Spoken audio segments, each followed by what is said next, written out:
I had always been around the arcade as a kid, pinball being one of my favorite. We did have a machine, an older machine called Matahari in our house growing up. It does hold a special place for myself and a few of my friends.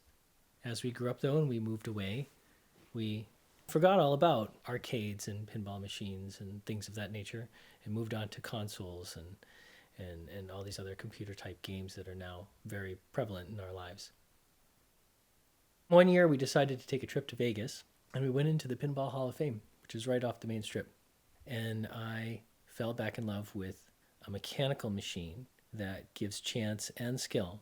And we came home and I immediately started searching for machines. One pinball machine led to another, and then it led to another.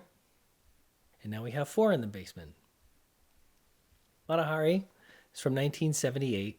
It's one of the first generations to have an electronic board in. In this case, the machine had been in a basement for so many years that the battery had corroded and it needed to be fully gone through and restored.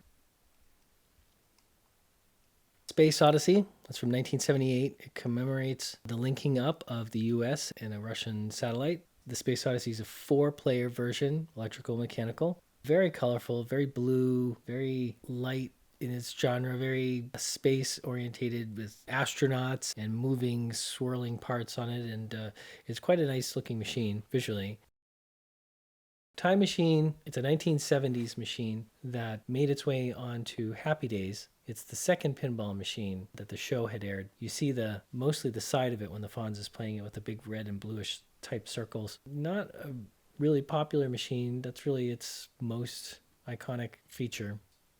The oldest machine we have is a 1965 called Shangri-La, kind of a strange 60s Asian decor, but has a lot of bells and a lot of dinging sounds that really bring the machine to life when you're playing it. Unlike the electronic machines where they're more prone to wait for call out or a voice to tell you what to do next.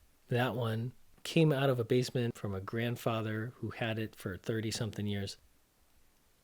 The interesting thing about working on a pinball machine is you tend to understand more of the mechanics in play than the actual play after a while. For some people, it is very sentimental. For me, it became more of a passion of understanding and enjoying something in a different way than it used to be growing up.